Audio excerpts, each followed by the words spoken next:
mountaintop removal is just what it sounds like. It's the taking down of the mountain. It's a construction method, is what it is, and it removes coal seams that are close to the top of the hills and the mountain. And they'll drill down in that rock, and they'll put their explosives in there, and they'll detonate that. And it'll just, make like real, just bust all that rock up, and then they'll bring their loaders and stuff in there and start shoving that stuff over the sides of the hill. And that's the only way that those seams can be mined. Mountaintop removal sites, I don't believe that if the world would stand for 1,000,000 years that people could live on them, because it's completely destroyed forever. I don't believe it can ever be brought back to where people can survive and live on it. It's more like a moon surface. That'd be about the best way that I would know how to explain it. It's more like something that won't support life. A couple years ago, this was all just a natural forest. You can still see a little bit of it back there, the most biologically diverse temperate hardwood forest on Earth. I give people directions, and I said, come across, there's a stop sign there. I said, it's up to you whether you stop or not, but I don't. I don't know, I refuse to stop there. It says yield to mining equipment. Why should we yield to mining equipment? This is the main road. Why do we have to stop on a main road for mining equipment? Let them stop. I mean, they do have to stop also, but that's not my problem. Let them do it. But no, I don't like it. So you can see what it's done. That was a beautiful place through there. Now this is already, all this area has already had the coal taken out, and they're doing what they call reclaiming the area, putting it back to supposedly the approximate original contour. And then they're going to be spraying hydro seed, a mixture of non-native invasive grasses and fertilizer onto this area, so that in order to reclaim it. Recycle the land. I call it recycling the land.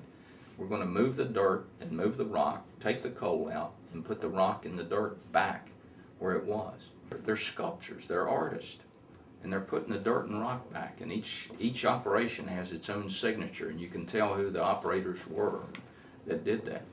And I mean, they're true artists at what they do, and they're doing it with a 15-ton machine.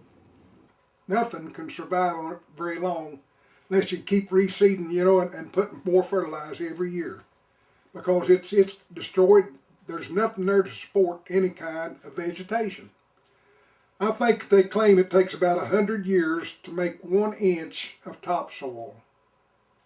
But the thing of it is, you don't have anything there growing that will fall and make topsoil. There's nothing there to support it. I just found out today that James Smith is selling out. And James, I saw James at the bank this morning. he would be the last person would leave, So when I figure when James leaves, they'll probably tear the sign Lindytown down, which had been there for years and years and years, and they'll probably put up a big metal gate there, and you'll never know a community ever existed there. I hate to see it come to this. I did too, but it's out of my hands. One man can't fight damn war. We're surrounded by it, and just communities start disappearing, people start moving out. When they started that car cutting around that mountain there, I told my wife, I said, they stay here. They're really smart about the way they went about trying to systematically dismantle communities and dismantle the union. Because all their workers, they'll hire a few local people, but most of the workers is an hour and a half drive. They're not tearing up their backyard, and the money they make goes back to their communities. None of it stays here. And, we're the ones that had to pay the price for it. Back in the head of this big hollow they call Roach's Branch, there was a hollow turned off to the right called Moe's Hollow. We was camping there when I was just a small child, and I know that I saw some flint on the ground, and I got searching around, and I found an arrowhead under that cliff. And to me, that's one of the biggest thrills of my life, to know Indians had camped and slept under that same place that I got to sleep when I was a kid. Of all the places in this world that I really respected and thought a lot of, was that one big hollow called Roach's Branch. And to see it today, it'll tear your heart out. It'll absolutely break your heart to see the changes that have been made. They're shoving it in from both sides, from the head out to the mouth. fill it in completely. Coal is one of the major economic forces in West Virginia in the sense of so many people depend on it, so many people dig it.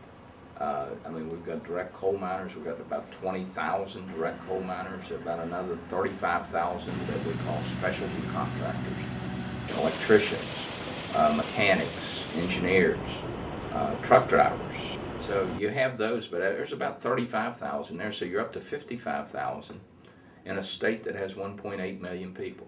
They think that the community should keep sacrificing everything they have and everything they've always, relied on.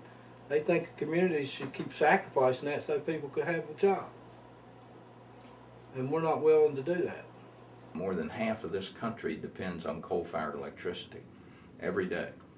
So 12 hours of every person's day depends on a coal miner working here in West Virginia or one of the other 25 coal-producing states.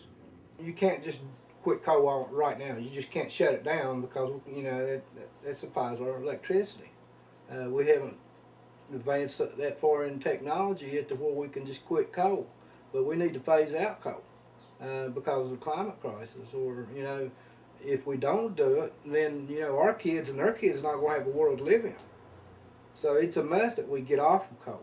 But why that transition's happening, we want them to deep mine it if they're going to mine it.